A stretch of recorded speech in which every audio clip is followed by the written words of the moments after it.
Mushu is back at ngayon gagawa tayo ng gochujang baby back ribs. So, una muna nating step ay kukovera natin siya ng salt, pepper, and then later on lalagyan natin itong ating dry rub, yung ating chili flakes kasi wala tayo ng Korean chili, grated and medyo chopped na garlic at saka ginger. So, ihalo lang natin yun dito, imimix natin. Tapos, proceed na tayo sa next step. Ating dry rub, ilalagay na natin siya sa preheated oven na 150 degrees at lulutuin natin siya for 1.5 hour.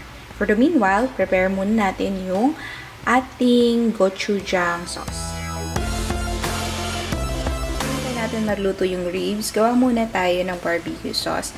So, dito, meron siyang 1/3 cup na gochujang. Ilagyan din natin ng 1/4 cup na rice vinegar, 2 tablespoons of soy sauce, 1 tablespoon of sesame oil. Yan, may mga natira pa tayo ng sesame oil.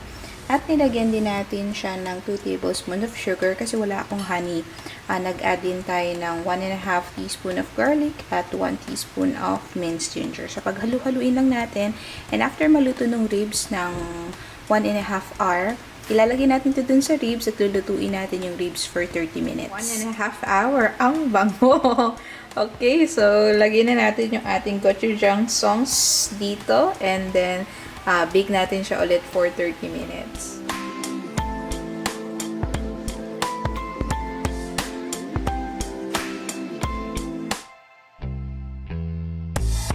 What we have here. So, lutong-luto na ang ating ribs. So, we'll just let it rest and then i-serve na natin siya with our special rice. Good, and ready to go. Nilagyan ko lang siya ng danmoja at saka ng lettuce para kunyari healthy tayo. At grabe, ang anghang niya.